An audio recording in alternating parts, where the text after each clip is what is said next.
I guess we'll make a start. I now call upon Poswile for the SROS presentation. Yes. Okay.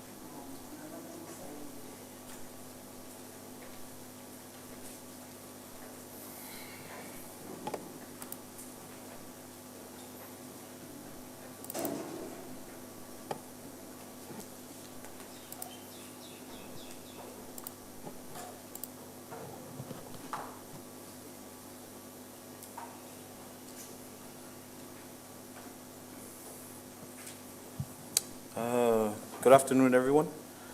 My name is Ken Tonsemo, and my colleague here is Viliamu Asam, and we'll be presenting on behalf of Dr. Posui Fiame Leo. We are senior research scientists at the Scientific Research Organization of Samoa, and we'll be talking about the analytical services and some of the research that's going on at SROS, as well as the accreditation that SROS has, which kind of makes it different from other laboratories here in Samoa. So just a bit of content on the presentation. For the first half, I will be taking you through the background of SROS and some of the analytical services. Then my colleague will take over with the accreditation and the research activities. So SROS is a public beneficial body of the government, which means it's a service provider for the people. It's 90% funded by the government, and 10% of its funds is produced within SROS with services that we provide to local businesses and clients. It was established on the 17th of July 2006, driven with the vision that using scientific research, we will hopefully add value to goods and services, which will in turn help benefit the GDP as well as Samoa's social benefits. Within SROS, there are four main divisions. These include the Environmental and Renewable Energy Division, the Plant and Post-Harvest Technologies Division, the Food Science Technology Division, and the Technical Services Division. And each one of those divisions have their own mandate and what they go about doing with research purposes. With the Technical Services Division, which me and my colleague are from, it houses three main laboratories, which is the Biological Testing Lab, the Chemical Testing Lab, and the Narcotics Testing Lab. Our Biological and Chemical Testing Lab is mainly to provide services for customers, local customers, and stakeholders in the private and public sector, whereas our Narcotics Testing Lab is mainly for the law and justice sector, which includes police, the Attorney General's Office, and customs. So these are some of the services we provide with each individual lab. For the biological testing lab, it's mostly to do with microbiology. Some of the tests there are total coliforms, E. coli, Enterococci, Salmonella, Listeria, Vibrio, and Campylobacter. Whereas our chemical testing lab, we look at nutritional profile analysis for foods and other stuff, soil analysis, shelf life analysis, pesticide residues, alcohol content, histamine, and mercury analysis. These are just some of the services we can provide, but if there are other things that customers want, we are able to cater for that, provided that we have face-to-face contact with customer and see what they want service from us. Our narcotics testing lab can do a range of testing analysis, mostly with cannabis plant material as well as cannabis seeds, hard drugs including cocaine, methamphetamine in the tablet and powder forms, as well as the utensils which are used to consume these drugs. So from this point on, I'll hand it now over to my colleague to take over with the presentation, and then end it with some questions and answers in the end.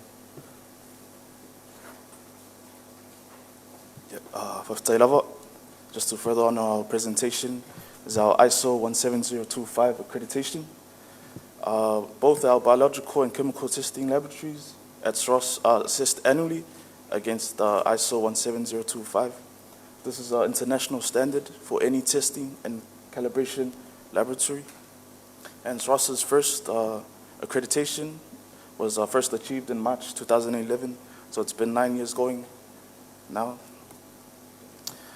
This ISO 17025 accreditation is a formal recognition that SROS testing laboratories employ competent and experienced staff, use equipment and materials that are traceable and valid, use test methods that are technically valid, and produce scientifically valid test results.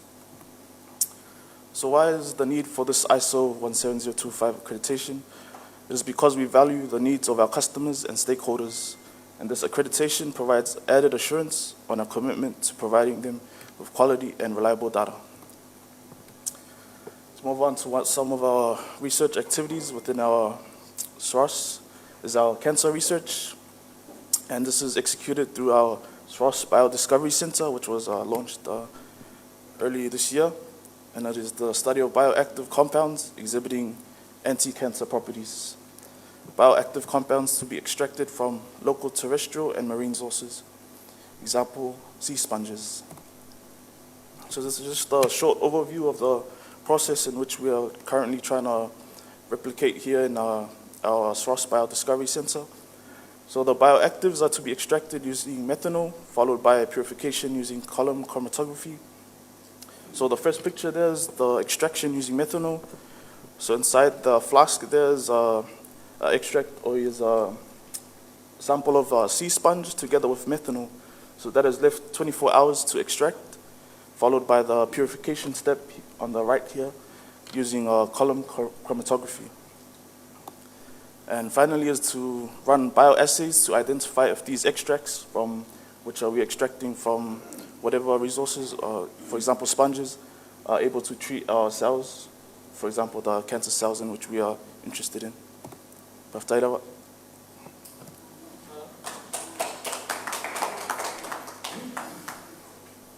questions?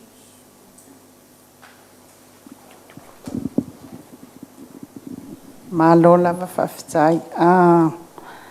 My question is, do you impose fees or charges on the services that you provide for the community? If you do, what are the factors that you take into account in determining those fees and charges? Thank you for the question. We do have fees for the services we provide. I think for the factors, it's mostly the fees.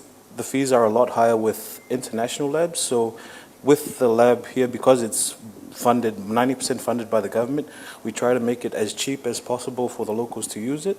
So some of the factors we have to look at are the reagents and the chemicals we have to import to carry out these tests.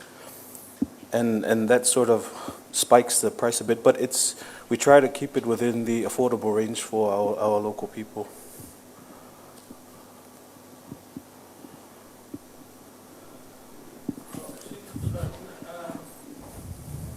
There's a medical cancer research nga fai.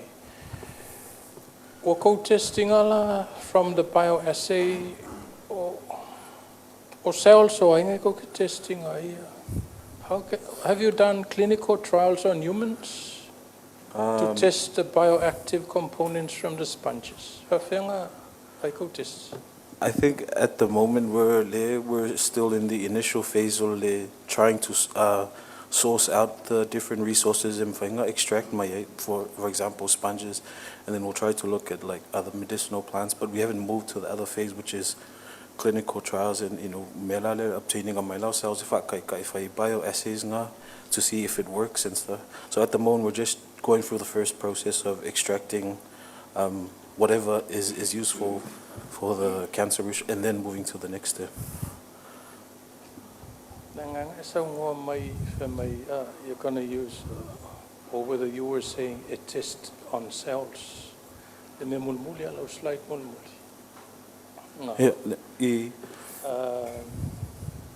Le lau filo a fai lau o ingi chemicals o lau extract.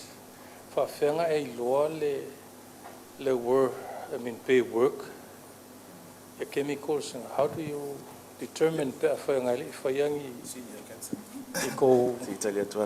So the cancer cells that we were able to culture some cells in the beginning of the year, but these cells were imported from New Zealand. So we import them from New Zealand. But this 96 well plate here, just to, so these are all the cancer cells that have been stained. But the line here, there's no color there. Those are the cells that have shown it's been treated with the treatment. So this shows they will work, but it's a long way to go. But bioassay.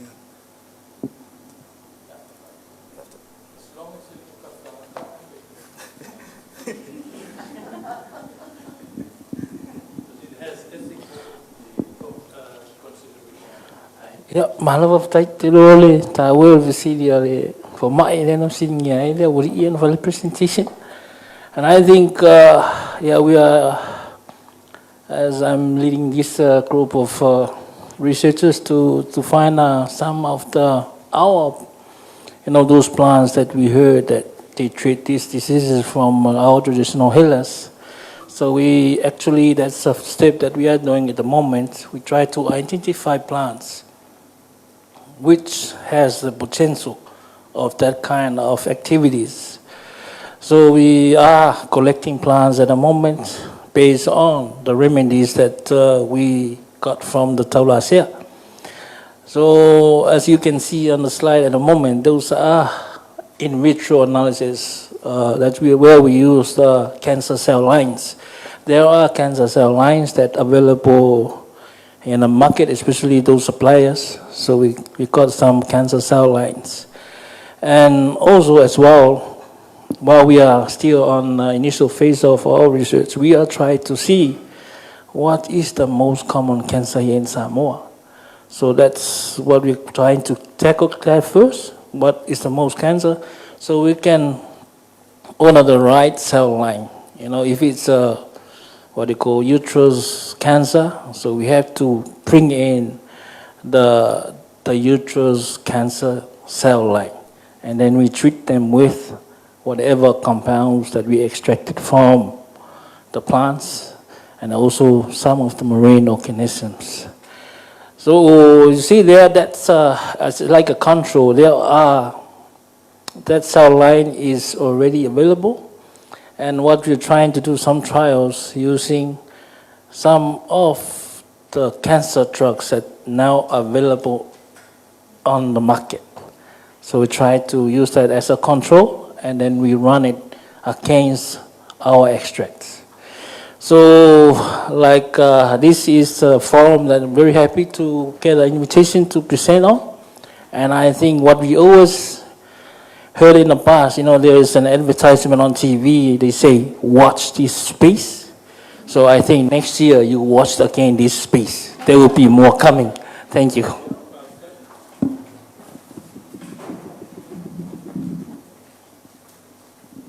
I'm glad to hear that you are connected to some of the traditional healers.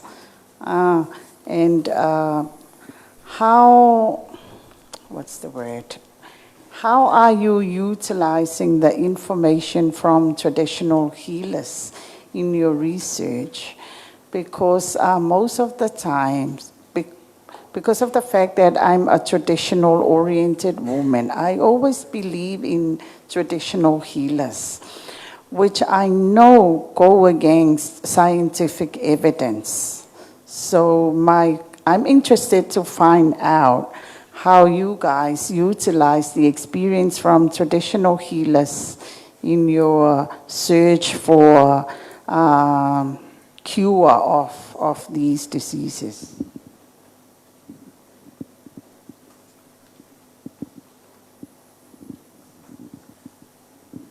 Yeah, Malof of time of city. I don't want to repeat the same mistakes that we did in the past. There are researchers in the past that our Taulasia, they had been robbed off.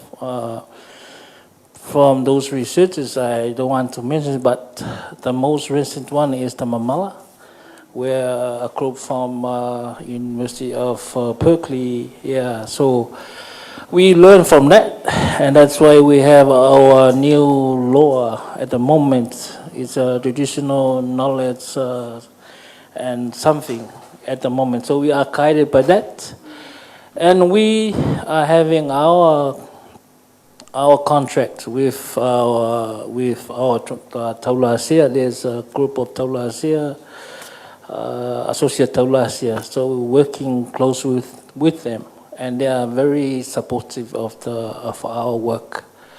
It's like in the mission, and also the mission of SRO is to add values to our products. So it's kind of our research on their plants is adding values on their remedies and also their medicines. Thank you. Ja, malo whaftai. Mana fo ea da ku i Samoa Cancer Society ili ko affiliations. Yeah, tātou se atu ile. Our next speaker is Malu Yao Le Hualatai.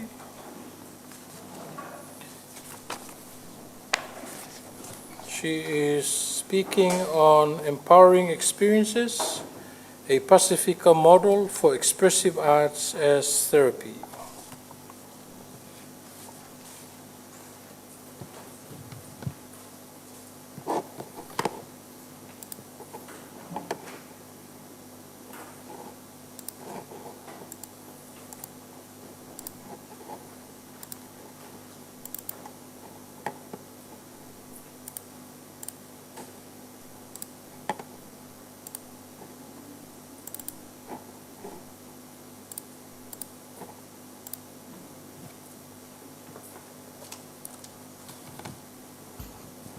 Malo Soifua will go straight into the presentation. I think everyone is ready to go home.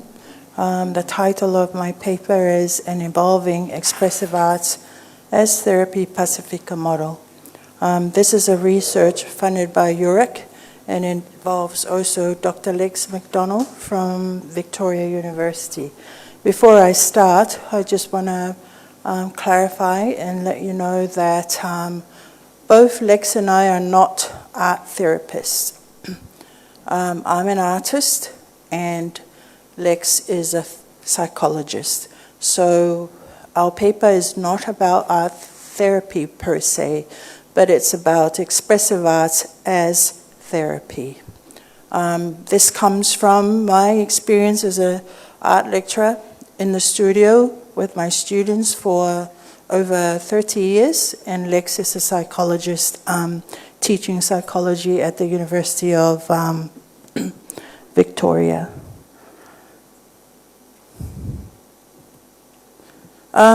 I became interested in therapy when, during the tsunami, when in 2009, and I tried to come up with something to assist the young children out at Alaipata district. What you have on the slide is an image by a young child. He is 6 at Satito Primary School, painting her thoughts of the wave or the tsunami. So from then on, we've been doing both. Lex and I have been collaborating on this same topic.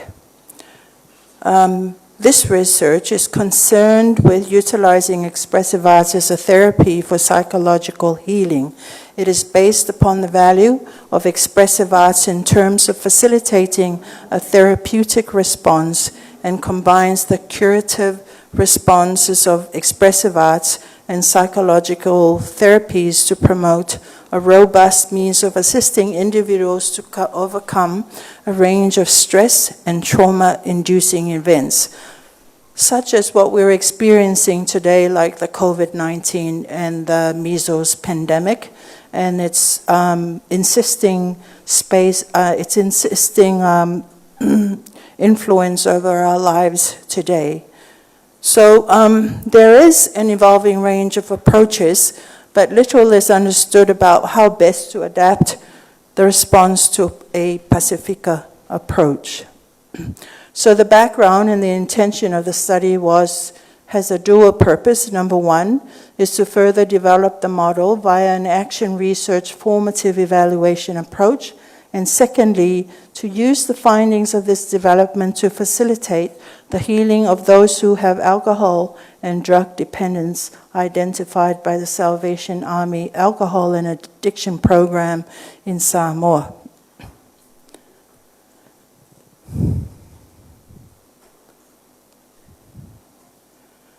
So I'll go back to the program, the Moving On Therapy program that was facilitated at Alaipata after the tsunami. Basically, the program components where we come in, we greet each other, we welcome the children in, and then we listen to some music and relax, and then we move on to sharing how we felt that day.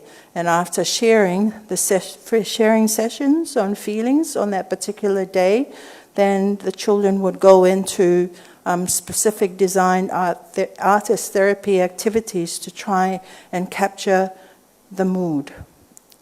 And then we move into warm down, expressing thoughts and feelings about the product that they created and displayed, and then we start all over again to another new day and another new session. So this is the rough draft program that was facilitated at Alaipata after the 2009 tsunami.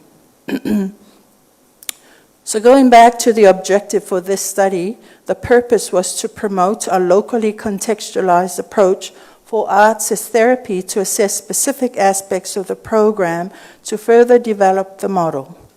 Number two is to pilot the approach as therapy for participants of the Salvation Army Alcohol and Addiction Program. And then number three, promote the well-being of a group of participants in an alcohol and drug dependence program to gauge any positive outputs and outcomes for the participants. So what we did, the methodology for the research, we used a mixed study using formative evaluation study action research, which utilized qualitative and some quantitative data. So it also depended on the trustworthiness that were assured by a range of procedures that we both followed. The researchers' academic, experiential, and research backgrounds, both being tertiary educators involved in art itself and therapy and psychology. Number two was I'll move down to number three, checking of the coding and thematic analysis by each researcher, and then we linked the linking of the research literature with the findings using descriptive dialogue as evidence, and the evaluation approach adopted was a formative evaluation approach. The study involved gathering data from 15 volunteer participants of the Salvation Army and Alcohol and Addiction Program in Samoa concerning their perceptions about the value of the program as a healing process. Not only that, also the researchers' observations will supplement the data. It is anticipated that the participants will be a mix of gender and age groups, an individually administered open-ended survey, approximately 20 minutes to complete, and 3 focus group interviews, approximately 30 minutes in length, was used. Qualitative and simple descriptive quantitative data was gathered from the survey, and this would be complemented with additional qualitative information from the focus groups. Copies of the draft survey and focus group questions are included in the appendix of the research proposal. So I'll move straight into what we did. Moving on to the Future Artist Therapy sessions. These were the sessions that we facilitated to the Salvation Army and Alcohol Addiction clients. And it was divided into themes. The first theme was My Successful Self. Theme 2 was How I Think and Feel Today. Theme 3, Creating a Positive Lifestyle. And Theme 4, My New Self. And this was this took place at the final day of the program, which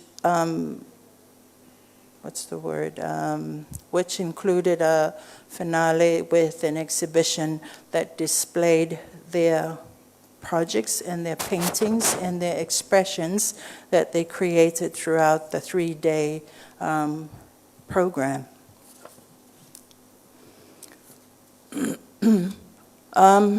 The research is incomplete. We're in the stage of writing, but I will share some of the imageries and artworks that were produced as part of the sessions on the program. Theme 1, My Successful Self, some samples of works by the clients. One young man painted a boat, as you can see, and he talked about how important he felt being on that boat, because that was something he was good at. He was good at doing engineering and all that other stuff. Another participant shared this drawing about him being a farmer, and he owned a pig farm. So he painted the pig farm and his crops for this particular session of the program. The next day, we went into How I Think and Feel Today. They were given an activity where they had to pick a background, say the beach, or playing volleyball, or playing rugby, or going to dinner. And so they selected their background and then placed themselves on that background or on the space that they created. And they had to rate themselves and put themselves there from 1 to 10. So as you can see, some of the imageries, we see one client here just standing on the side with his hands on his hips, and this client has himself screaming, yay, which means he had a good day, and he rated it as number 10. And we can see another client who drew himself or painted himself scoring on the goal, where the goal line is, illustrating that, he did great that day. So we were looking at these expressions and these impressions on a daily basis.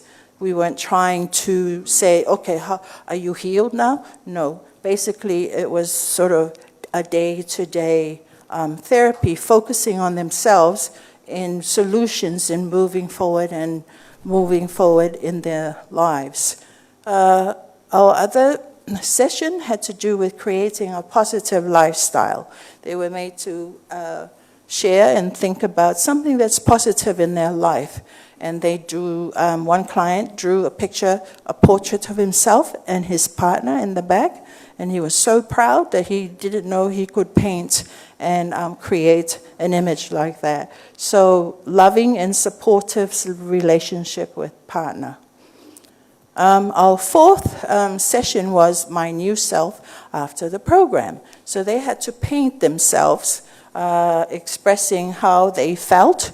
And this is an example of, we made them work as a group and as a team, and it was important because of the communal aspect in this evolving model that Lex and I are trying to come up with.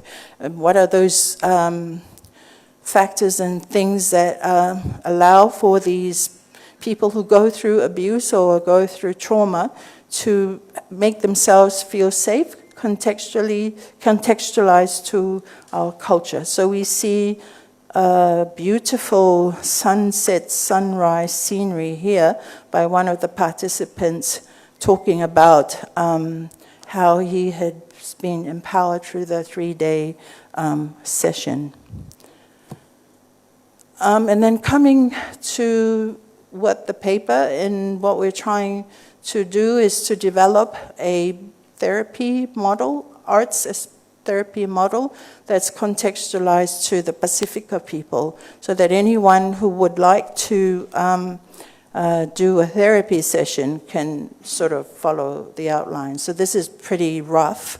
We're at this stage now. We're trying to put together this model. So the model is important to recognize the cultural component of Samoans, Fijians, Tongans, New Zealand Maoris, of Pacifica people. And that would be looking at similarities within our cultures in the Pacific to gauge to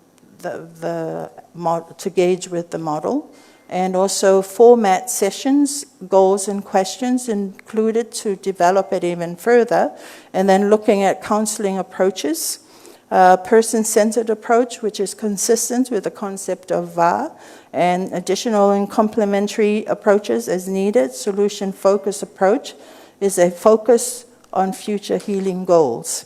And then, most importantly too, is the artist therapy activities and the resources and materials that are specifically picked as tools for the therapy.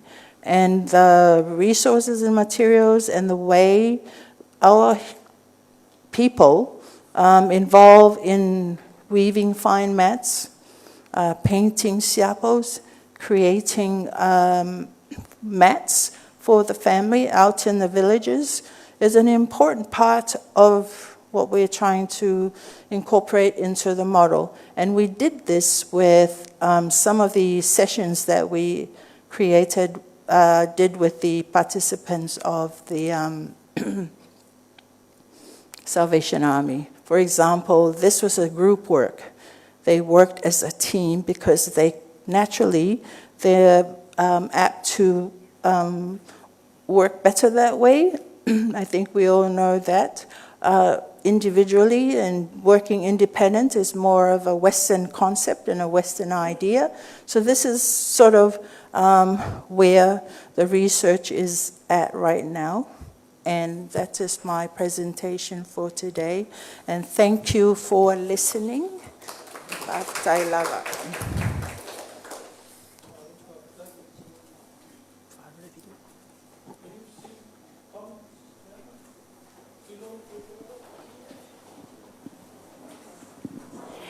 Thank you, Lewa, for that therapeutic presentation. Know you've extended your work with the Faculty of Arts. Our dean is here with art as therapy. I'm just curious, would you be willing to expand the therapy, Leah? Include, because I was just talking outside, they are mental health, mental patients, schizophrenic and bipolar personalities, because you're doing this with the drug. But I'm just curious. I really want to know what sort of arts they're going to... Would they be painting the demons that haunt them? I think a lot of people misunderstand when we do art that I'm trying to turn you into an artist. I think play for children when you were a child growing up, it was naturally you would draw and you would paint. So it's not about the talent and the skill, but basically art is a tool, and the participants were given a choice to pick from what we had on the table, like Play-Doh, paints, drawing pencils, markers. We didn't tell them paint. So they had a choice to select what they wanted, and it's sort of important in the process. And like you're saying, I think, like I said before, I'm an artist and an educator. I'm not a therapist, but I understand the value of arts, the expressive arts, as therapy for young people. And I'm glad I have Lex, who's a psychologist, who has that background. But throughout the years here at NUS, I do recognize I have a lot of students that come through the art program that have a slight autistic, like Asperger's, and it's reflected in the way they paint and the way they always end up in my room. So the art room is sort of like a safe space for these young people to come up there. So I have students like that, but I don't, I think from experience and working in the States at a special education program, an alternative program for emotionally disturbed teenagers, you sort of pick up those traits and characteristics in the way they paint. So I hope I'm answering your question. And yes, you know we are all overloaded and would love to do some more, but can't because I had to push my way to try and get this presentation in these last things. But, you know, they say, yeah,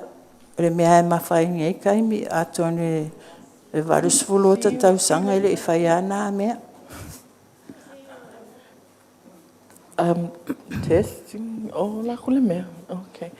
Faftai lava leua molo presentation. My question is, with your observation on how those clients of the program at Salvation Army performed or reacted, were they similar reactions when the Faculty of Arts did a session with you? That's a really tough question, Louise. I don't want to say that your staff are mental. Salvation, okay. Activities. But I think the responses from your staff, it was. I thought it was kind of interesting because they were so they were a little bit nervous because they wrote more than what was asked of the activity. It was very simple. Just describe your drawing. With the clients of the Salvation Army, esele response vave mai ele o ao tatou over ma fau ia tatou tali ma tatou pakalafa. So it's a saulola symptom ele of will something? analyze. Is it a symptom of something? I think it's I think it's a symptom of like I don't know how to put it, a little bit mental, like emotionally disturbed because they're all worried about the description of this like little. One person just did a little squiggle like that, and it was a whole 500-page word paper, and it was analyzing the drawing when basically the activity is in 2 to 3 sentences, describe your drawing.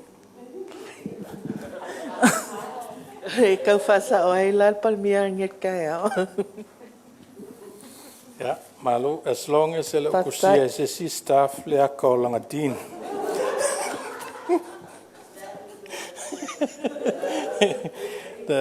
The demon that lurks harassing the staff. Okay, our next.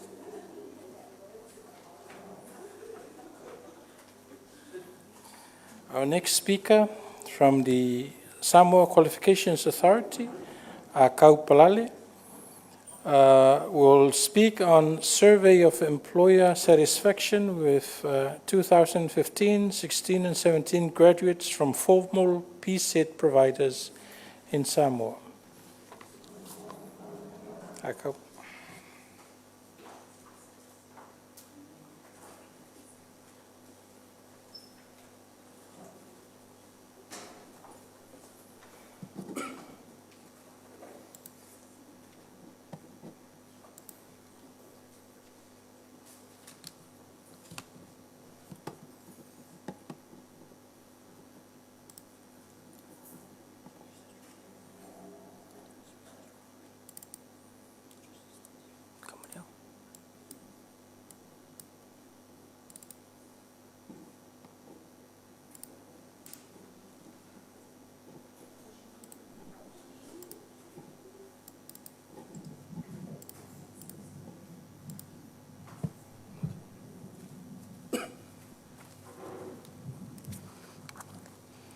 Ia, whaftai molo o no, ia whatalo whatul malo le tatou.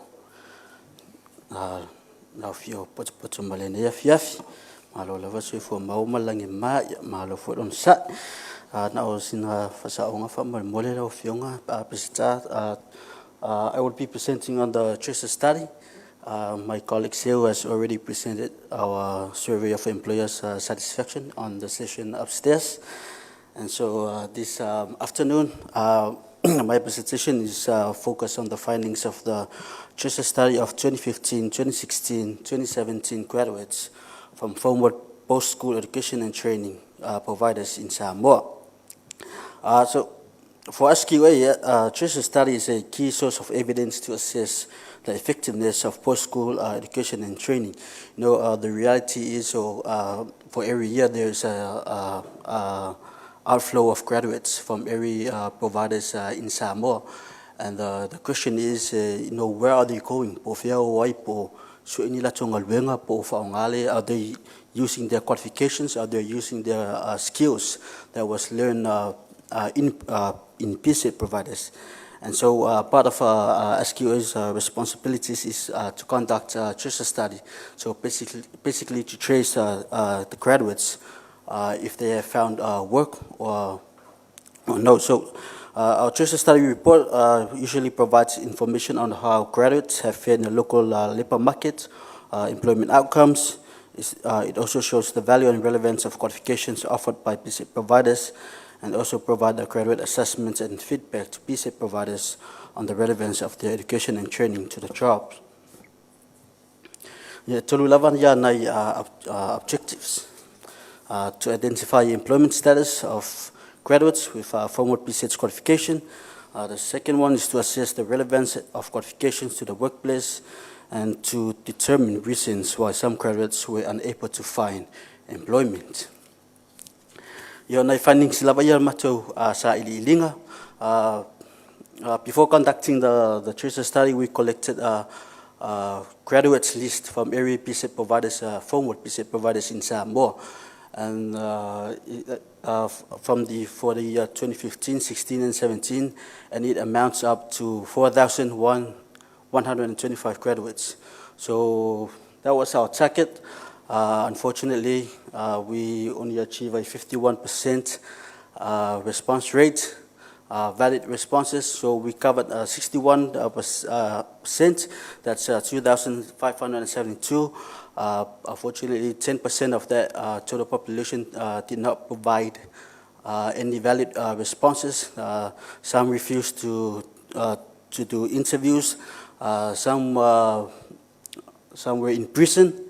Some were deceased, and most of them have moved overseas. And so the valid responses that we got was only 2,137. Our survey, study methodology, we use questionnaires to conduct face-to-face interview. We also do phone calls, email, Facebook, and every means of communication to try and obtain the data that was needed for the study. In terms of gender analysis, more female responded to the study compared to males. And graduates by PSET providers, those are all the providers that were covered in the study. And I think majority were NUS graduates. I think 70% of the data were NUS graduates. So in terms of employment outcomes, from the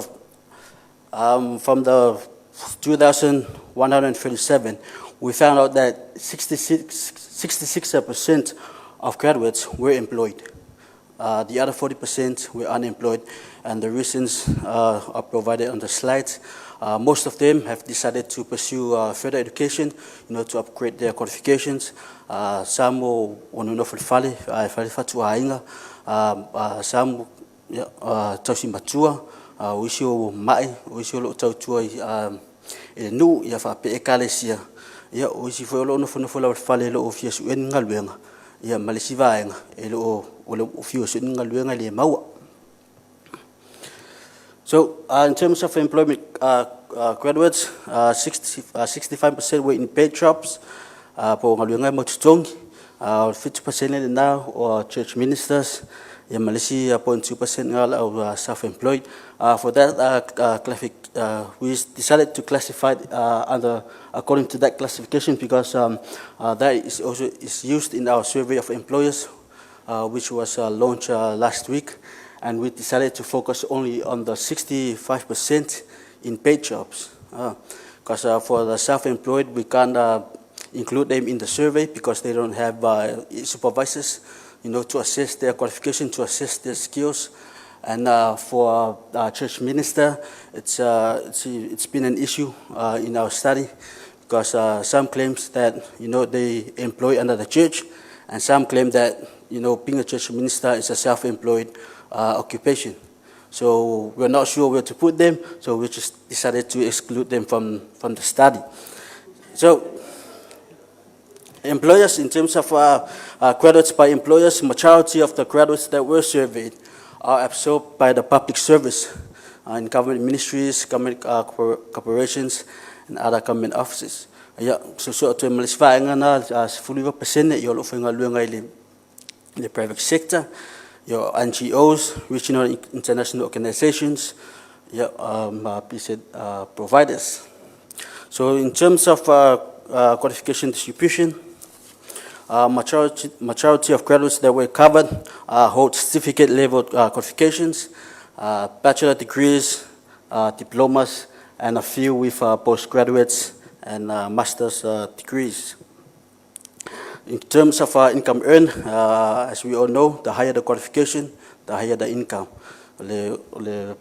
Findings level le mo melvaanga le tele level of ilunga yo tele foi na ole tutongo lo mo tenole ngalwenga. Graduate assessment respondents rated many aspects of their training highly positive. However, lowest rating were provided for the following. Not vaanga level na comments mai ya na graduates if you faleleya ya mota to PSET providers, especially occupational health and safety. To tell providers failako trainings in terms of practical MSc level areas of trade. They are not wearing safety boots, safety gloves, or any safety measures. Pui mela to my training so lo fatinoina. Work experience to telephone credit till o fa pia mele imawole opportunity le e to fail work experience ya ele fa umai. Also, PSET providers assistance for graduates to find work. Sufficient, updated, and better access to learning resources. Malala to comment mulumuli. Local my pay fine not to not your fees. Yamakasto PSET providers.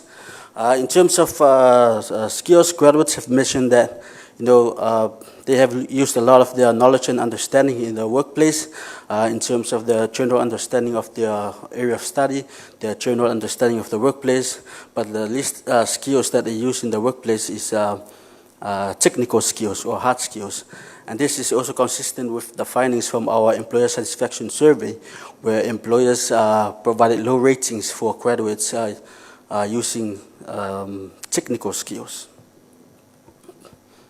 So lalo le education sector lo yele mako indicator nga lo fa pe mai percentage of graduates that find jobs within 6 months after graduation. Le mai fatinongo le sali linga we found out that there's 52.4% of graduates that have find jobs within 6 months after graduation, and that's 742 out of the 1,415.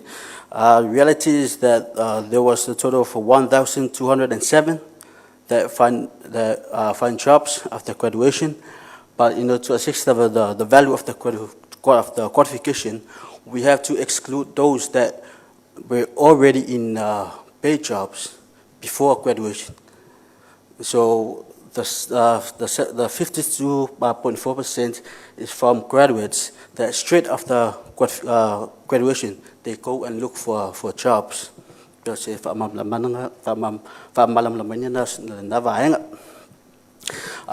skills match. This table is from the International Labour Organization.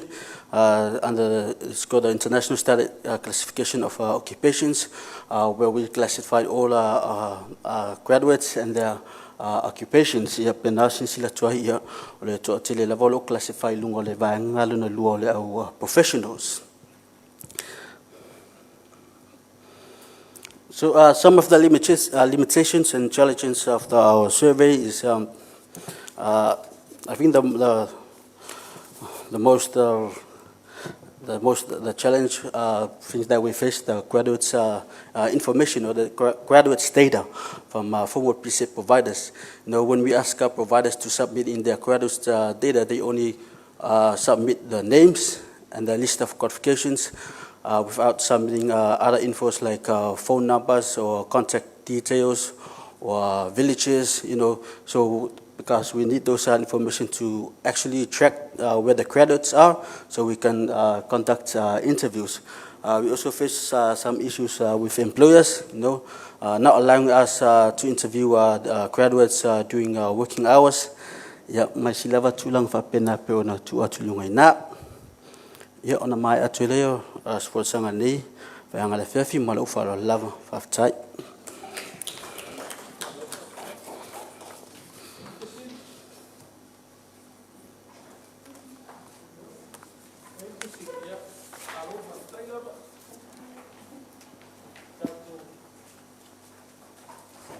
Last speaker before we go to bed.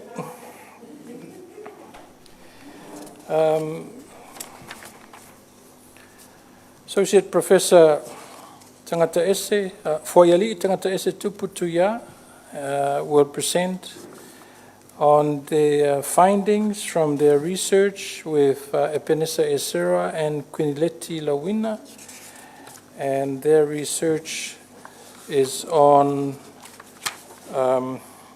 ECE developments and its effectiveness to the overall educational achievement of children in primary and secondary schools. And now I'll call upon Laufionga Associate Professor Foyeli.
Paftaitele lava ilawa fiong mo lava noa, and I think I'm going to make a start right away because I'm sure everybody wants to go home. The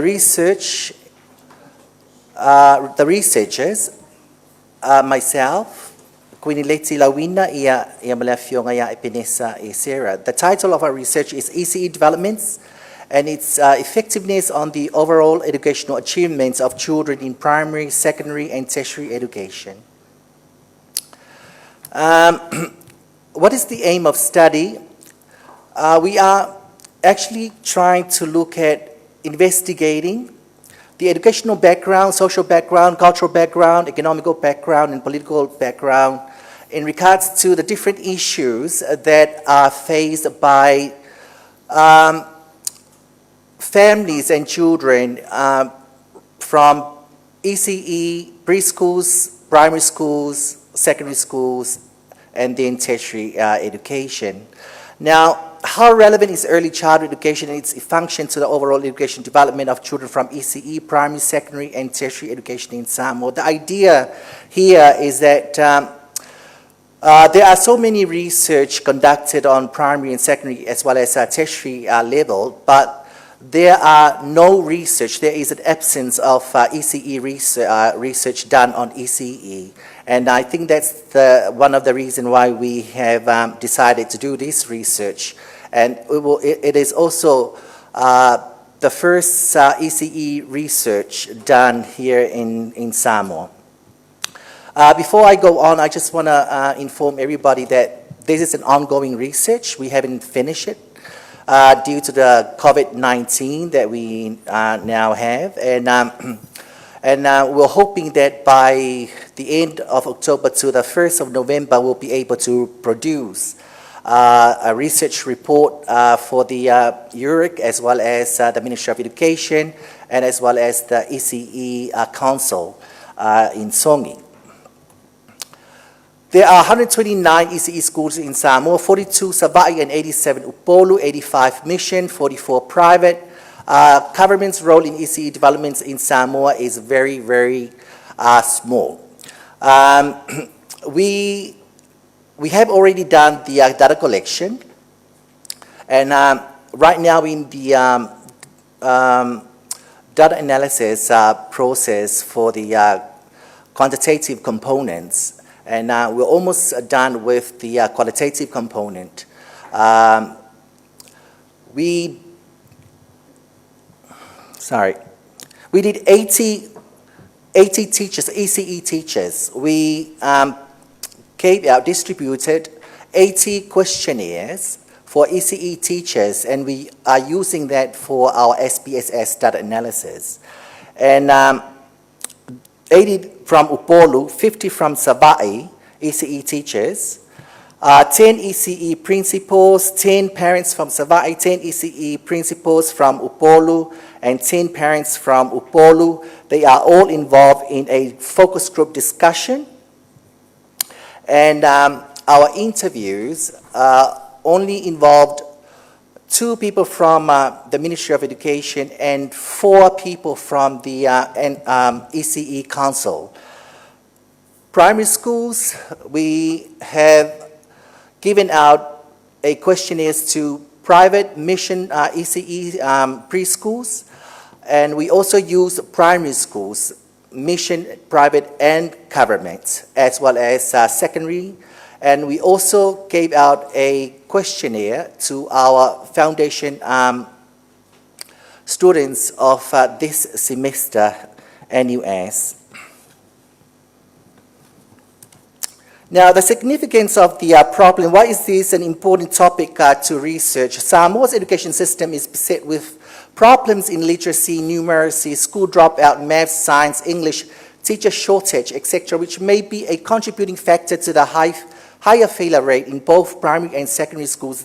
We don't know if that's true or not, and that's the reason why we are doing this research. There's so many research done in primary school and secondary school as well as tertiary level that these are the problems that this research have looked at. So although that we have done those research and we have looked at that and we came up with results and all that, but problems still arising, it's still increasing every year. So we thought, well, maybe this will be a good time for us to do a research on ECE to see what they are doing in regards. Could be the reason why we are still having these problems. There is something that is still not right here. So that's why we looked at that. ECE teachers in Samoa have limited education and minimal, if any, training or qualifications. All the ECE teachers in Samoa don't have tertiary qualifications. The only qualification these teachers have is the qualifications from Songi, ECE. In previous studies, only primary and secondary schools have been investigated in an attempt to find answers. Yeah, well, I already mentioned that one.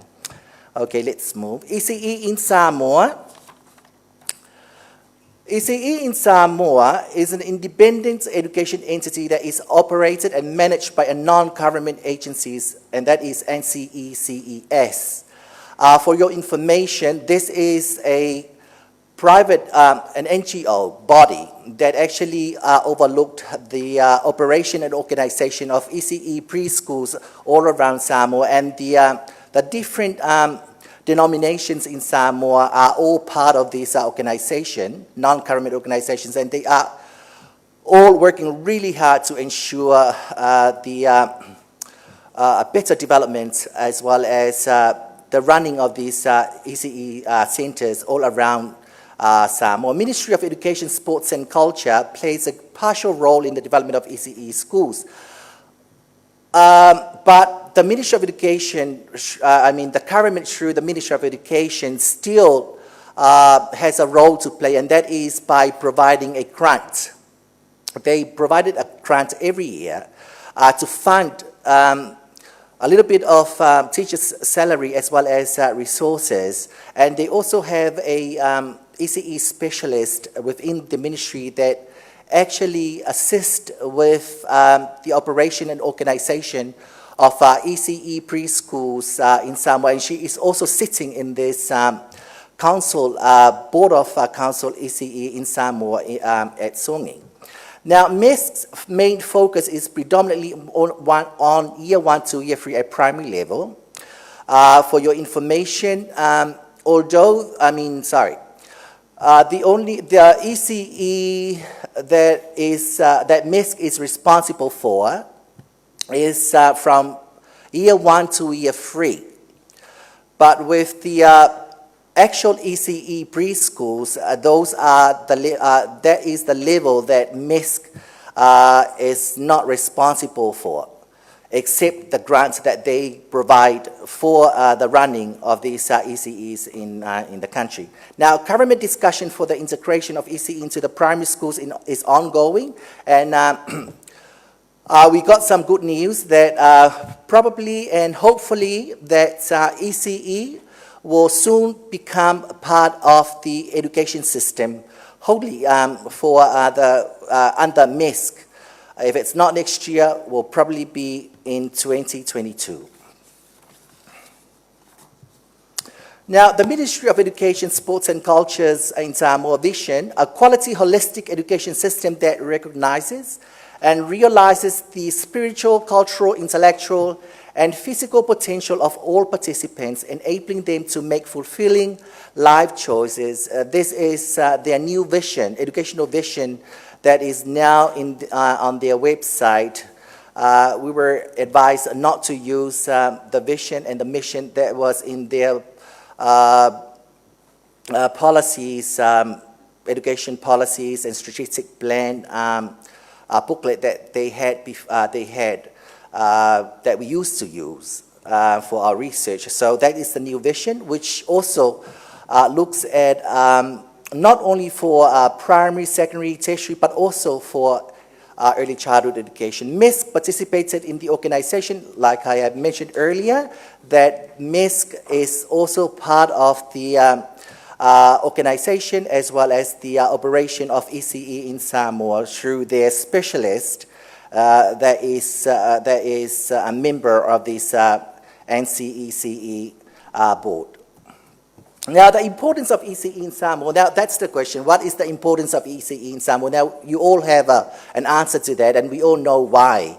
ECE is very important. It could help improve standards by preparing children for primary education.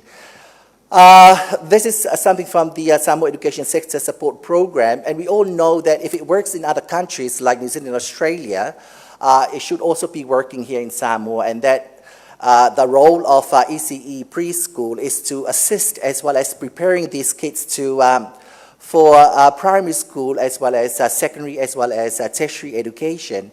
The idea here, we had a look at previous research studies, not from New Zealand and Australia or America, but we actually looked at former colonized nations that had the same educational, social, cultural, political experiences, colonial experiences with Samoa, to see what their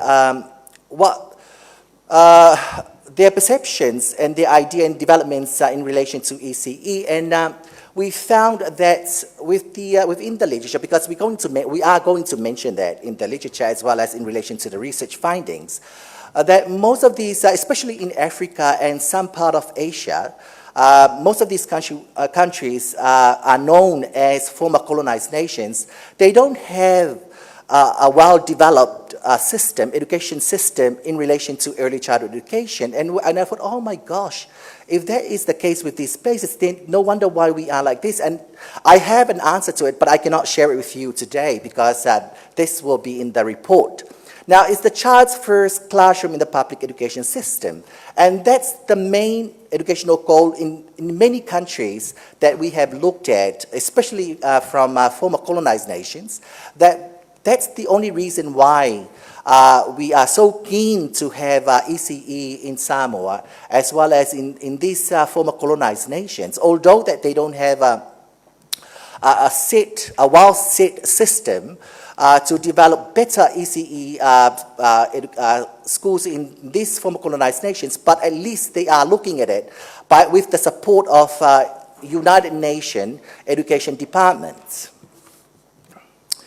The methodology, it's a mixed methodology research, and with our quantitative components, we are using SPSS to analyze the data, and with the qualitative component of our research, we are using the Talanoa and Nofo, and the reason why it's because the research, we went out collecting the data. We went out to places in the villages, and we actually also interacted with Whaiwhiaus and Whalituas, and using the Talanoa and Nofo respects the Vanu Nofo. And it is because the research is based here in Samoa, and it is appropriate for us that, there is no such thing as Talanoa and standing. We have to sit. And for your information, this Talanoa and Nofo methodology, the article on this will come out, it's either before the end of this year or early beginning of next year. And that's the reason why, that's our version of the Talanoa research methodology, because of our strong cultural protocols in regards to respecting one another. And we thought that, the only way that we can get valid answers, responses, is through sitting, respecting those people that are being interviewed in this research. Now, the importance of future findings. Research findings will assist to employ appropriate educational strategies that best represent ECE developments in Samoa. In addition, the findings should also provide a possible solution on why MISC should play an extensive role in the operation and organization of ECE centers in Samoa. And I hope MISC and everybody else that are watching this today, that I am so happy, very supportive, and 100% behind the move. And because I had heard that there is a talk that ECE one day soon will be under MISC, and that way all the children of Samoa will be able to have a better classroom and better teachers and everything else that they're supposed to have in order to have better education in their life. And finally, MESC as an arm of government has a member on the NCE-CES Council who is involved in training programs. Early primary education is under government's jurisdiction from year 1 to year 3, while preschoolers are under the National Council of ECE in Samoa. Research will provide educational strategies that best represent ECE developments in Samoa. Possible solution could be a more prominent role MESC plays in the functions and workings of ECE centers in Samoa. And that is my presentation for today. Whawhataila.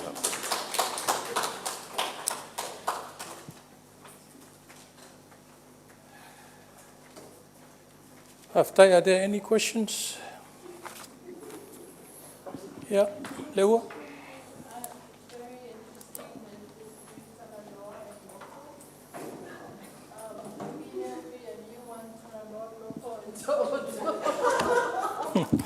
Yeah, okay. Haftai, I was informed to give a brief summary after the session as chair, so I'll be brief.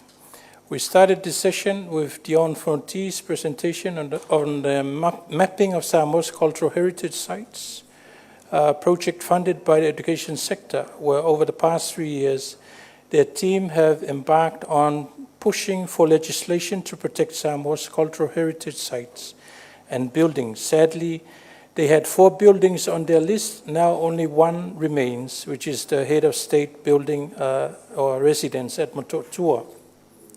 This project has enabled the mapping of other archaeological cultural heritage sites around Samoa, which are captured on their Utu database, including the Pulemelei.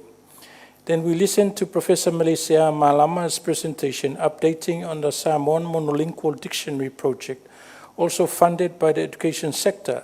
This project is ongoing, while the project has relocated to MESC, but the software and equipment that was procured under CSS is still with CSS.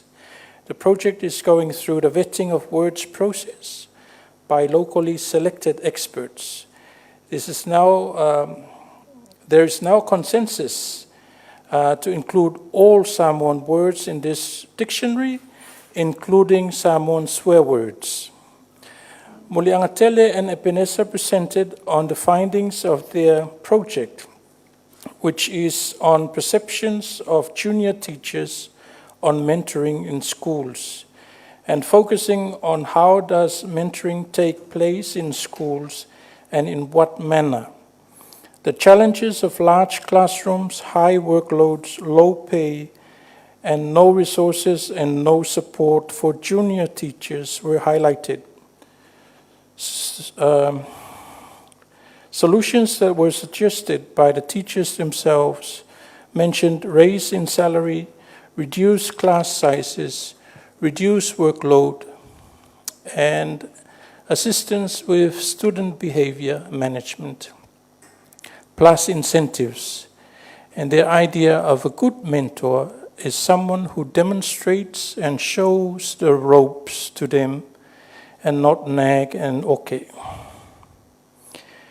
The 4th presentation I presented on navigating the education sector funding approval process. I focus on the purpose for education sector research, eligibility, funding available, the application form, the approval process, the reporting and acquittal requirements.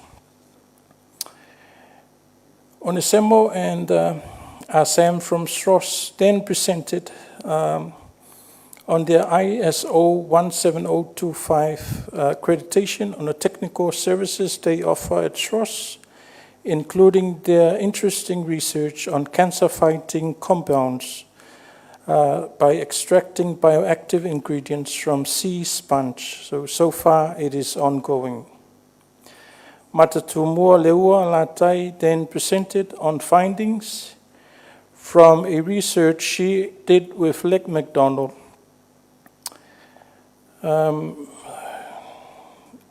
And she presented on their work on people going through abuse and trauma and how they can be empowered using art as a culturally appropriate therapy model program. We've listened to Akau Palale from SQA, who presented on findings from the tracer study done by SQA in 2015, 2016, and 2017. Some interesting data has been shared, and this data is important for PSET providers like NUS to gear their programs to the work market out there. And finally, Foyali'i presented on an ongoing research on ECE to see what is happening and the developments at early childhood education level. So watch this space. Foyali'i also mentioned Talanoa and Nofo. I think the juiciest gossip and richest Talanoa is through Tutu and Faitala. And with that, thank you for coming, and thank you to our viewers on Facebook and YouTube for viewing. Soifua Imanwia.